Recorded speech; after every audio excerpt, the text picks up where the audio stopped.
Many people would argue since the CC changes in patch 10.1 that base sitting hasn't been harder. Thankfully for you, we're going to be sharing some pro tips here with you today where it's not going to be your problem. Now let's go ahead and defend that base. Oh, I didn't go the rune to increase my blade rate damage, unfortunate. Focus up, get on T-Priest, you call T-Priest, get on T-Priest. Make sure you're on top of the dispels. That's ours. That's my AMZ. Oh, well, they got teleported. DPS is split. I got it. Priest D, Nah, Priest yeah, I D, got I it. have D in two the here. back. I have two here. I guarantee I have two Okay, here. I'm going. I'm Yeah. going. Yep, I have two here. Hey.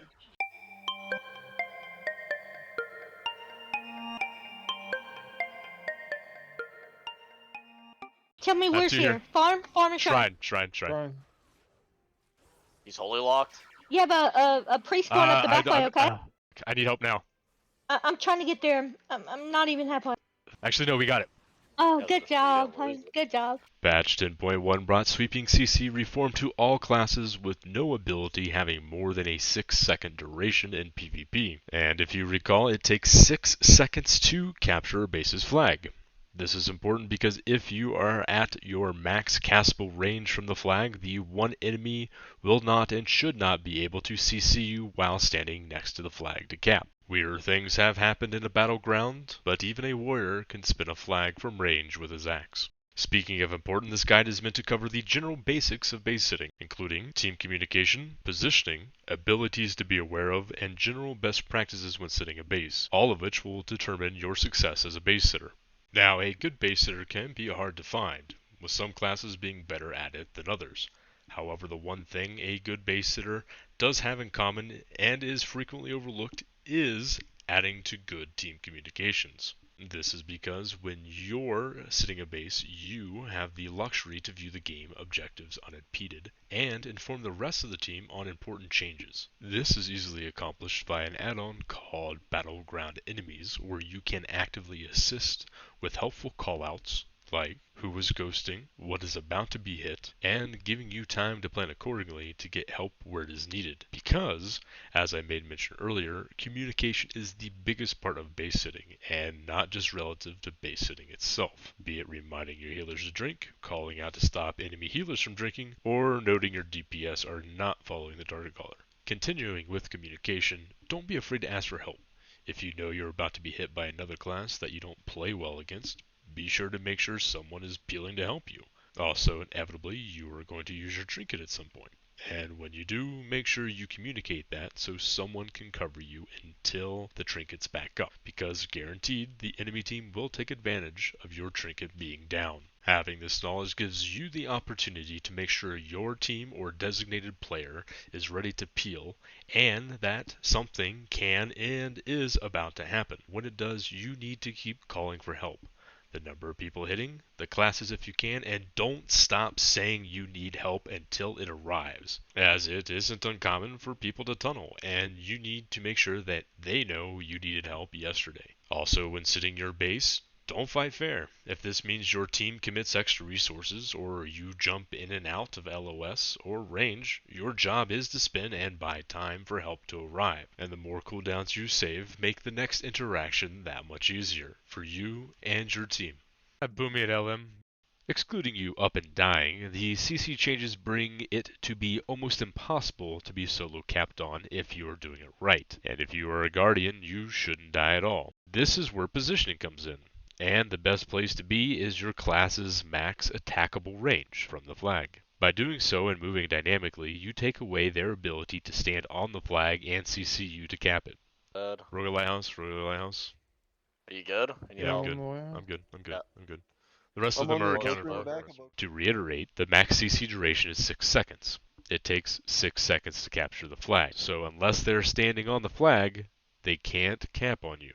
This approach carries over to even when you're being hit by several players, because, excluding a couple situations I will cover momentarily, you being at range continues to force them off the flag, disrupting their go, and making their CC easier to deal with due to diminishing returns. It is of note, though, that no matter how many players are hitting your base, never, and I mean never, turn your back to the flag or move your camera out of view. And once again, keep calling for help until it arrives.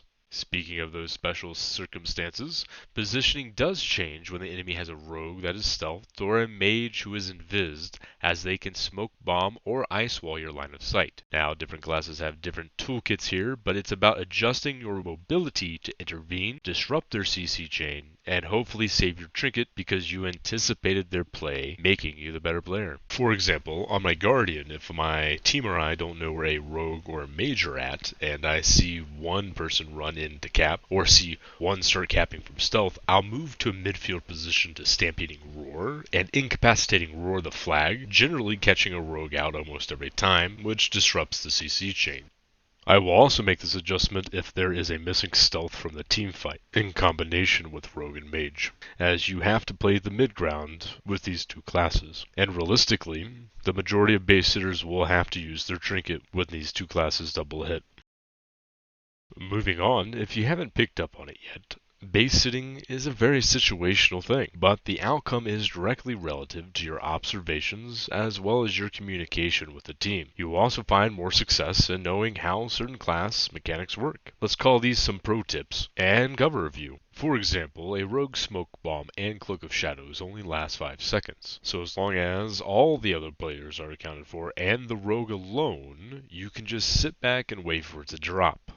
Continuing with the rogues, you also have to be aware of Shadowy Duel. Although it is a 5-second ability, it removes you from view from other players. It's kind of like a line of sight, so someone could be capping and you won't see it. When this does happen, you need to be sure to position yourself to direct damage AoE the flag. For example, a druid swipe while standing on the flag. Also, when it comes to Shadowy Duel, it can be easily overlooked when cast, especially when you have a lot of debuffs on yourself. So, if you're struggling with a spell or just want to make your life easier, I would recommend downloading Gladiator Losa and quickly as well as easily adjust it to where it's only going to tell you when duel is used to assist you with that audible cue. Another ability to be aware of is a Hunter's Interlope, which directs the next 3 harmful spells in a 10-second window to hit their pet instead of themselves, as long as their pet remains within 20 yards. Once again, running in is a bad idea due to ice traps, as is standing still. But depending on your class, you can easily range their pet from the hunter if they are bad, or burn the 3 charges quickly. Lastly, albeit uncommon, you have a Brewmaster's Guided Meditation, which redirects all harmful spells within 40 yards to the monk for the 8 seconds while channeling Zen meditation. Of note, it also changes the monk's Zen meditation to not break from melee damage, meaning you will preferably have to do physical damage to the person capping first or stun the monk if you can find him.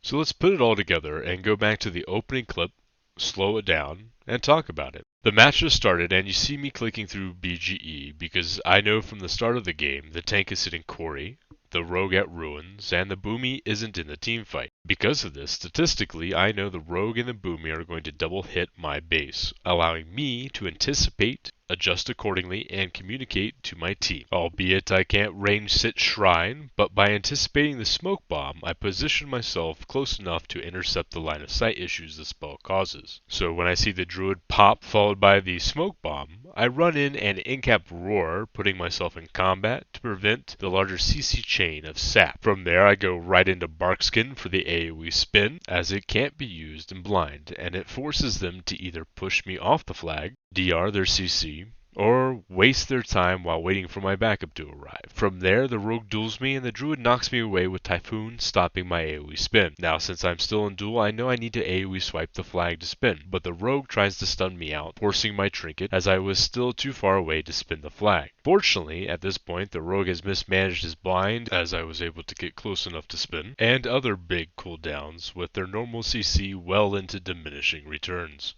In reviewing this clip, I would like to reiterate the importance of communication. Despite the fact I am the one leading this group and playing with a lot of the same people, and would like to believe people in the moment recognize my voice, I still said I have to hear, and our pug wasn't sure where here was. So be concise and say how many and where. That aside, there you have it, your intro to base sitting guide.